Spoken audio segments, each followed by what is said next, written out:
Menurut data dari laporan Direktori Pasar dan Pusat Perdagangan, jumlah pasar rakyat atau pasar tradisional di Indonesia mencapai 16.235 unit pada tahun 2020. Ini merupakan angka yang fantastis, bukan? Pasar tradisional dianggap sebagai fondasi dasar perekonomian di setiap wilayah karena pasar tradisional merupakan cerminan dari ekonomi kerakyatan. Seperti yang kita ketahui pada era globalisasi ini, kemajuan dari ilmu pengetahuan dan teknologi berkembang dengan sangat cepat. Banyak sekali penemuan yang pada akhirnya mengubah tata cara kebiasaan yang terjadi pada masyarakat. Hal ini tentu saja mendorong masyarakat dunia untuk meningkatkan pertumbuhan serta kemajuan negaranya pada setiap aspek kehidupan agar tidak ketinggalan. Salah satunya adalah pada bidang ekonomi. Elektronifikasi pada sistem pembayaran menjadi hal yang gencar dilakukan oleh pemerintah Indonesia dalam 10 tahun terakhir. Sistem pembayaran non-tunai atau cashless adalah sistem pembayaran yang tidak melibatkan uang secara fisik dalam proses transaksinya. Sejalan dengan hal tersebut, Bank Indonesia atau BI telah mencanangkan Gerakan Nasional Non-Tunai atau GNNT pada 14 Agustus 2014 dengan tujuan untuk menciptakan sistem keuangan nasional yang bekerja secara aman, efektif, dan efisien.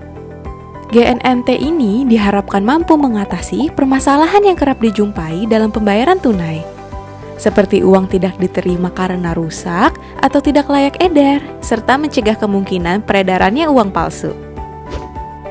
Namun dalam realisasinya, sistem pembayaran cashless ini masih saja mengalami berbagai macam kendala apabila diimplementasikan di pasar tradisional. Karena mayoritas pelaku pasar tradisional yang berasal dari masyarakat menengah ke bawah serta lanjut usia, mereka beranggapan bahwa penggunaan teknologi pada sistem pembayaran cashless cukup sulit untuk mereka gunakan. Berdasarkan data dari Badan Pusat Statistik, penggunaan internet menurut kelompok umur 50 tahun ke atas pada tahun 2019 hanya sebesar 7,02% dan dari seluruh kelompok umur baru mencapai 12,83% untuk tujuan pembelian barang dan jasa, serta 6,46% untuk tujuan finansial. Maka dari itu, kami menawarkan solusi metode pembayaran cashless di pasar tradisional dengan sistem terpusat serta penggunaannya yang sederhana bernama Gelang Belanja. Gelang Belanja menerapkan prinsip cashless anti ribet dengan mengintegrasikan gelang berteknologi Near Field Communication atau NFC dan alat yang bernama Electronic Data Capture atau EDC yang tidak memerlukan smartphone seperti transaksi cashless lainnya, sehingga pembayaran dapat dilakukan dengan mudah dan sangat sederhana. Untuk merealisasikan ide ini, pastinya dibutuhkan kolaborasi antara Induk Koperasi Pedagang Pasar atau Inkopas dan penyedia jasa keuangan atau bank. Inkopas akan berperan sebagai penyedia sistem untuk proses pembayaran ini.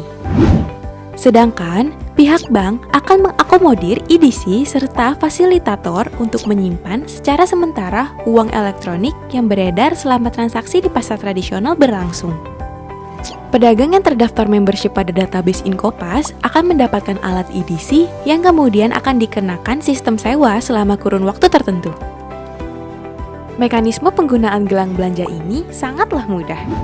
Pembeli akan melakukan proses registrasi sekaligus pembelian gelang belanja dengan nominal saldo tertentu di loket yang tersedia di pasar tradisional. Lalu, kegiatan perbelanjaan akan berjalan seperti biasa dengan adanya tawar-menawar. Harga yang sudah disepakati oleh kedua belah pihak akan diinput ke dalam EDC oleh pedagang. Dan untuk proses pembayarannya, pembeli dapat mendekatkan gelang belanja ke alat EDC dan memasukkan password untuk konfirmasi pembayaran. Saat saldo gelang belanja habis, tentunya pengguna dapat melakukan isi ulang saldo ke loket yang sudah tersedia.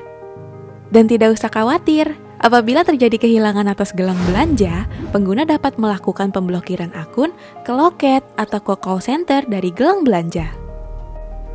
Kelebihan dari gelang belanja ini adalah fleksibilitas dan beragamnya opsi untuk para penggunanya.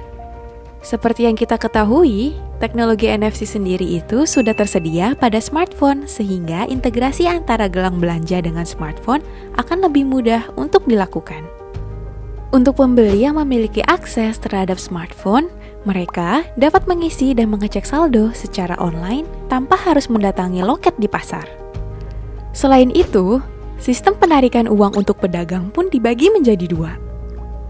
Yang pertama, untuk pedagang yang memiliki rekening bank, mereka dapat memilih apakah uang hasil transaksi akan langsung dimasukkan ke rekening mereka atau diambil secara langsung dalam bentuk tunai. Sedangkan bagi pedagang yang tidak memiliki rekening bank, mereka dapat menyimpan uang hasil transaksi pada sistem yang ada untuk dapat selanjutnya diambil kapanpun mereka inginkan. Untuk menarik atensi dari masyarakat, tentunya metode pembayaran dengan gelang belanja ini dapat berkolaborasi dengan fintech company yang ada di Indonesia. Kolaborasi ini sangat memungkinkan adanya beragam promo serta penawaran untuk menarik masyarakat agar mau menggunakan sistem pembayaran cashless di pasar tradisional. Kedepannya, selain sebagai metode pembayaran di pasar tradisional, gelang belanja ini juga dapat menjadi gaya hidup baru bagi masyarakat. Kegiatan lain seperti pembayaran untuk transportasi umum, tiket untuk menghadiri suatu acara, atau bahkan sebagai substituen dari kunci rumah pun dapat diintegrasikan dengan gelang belanja ini.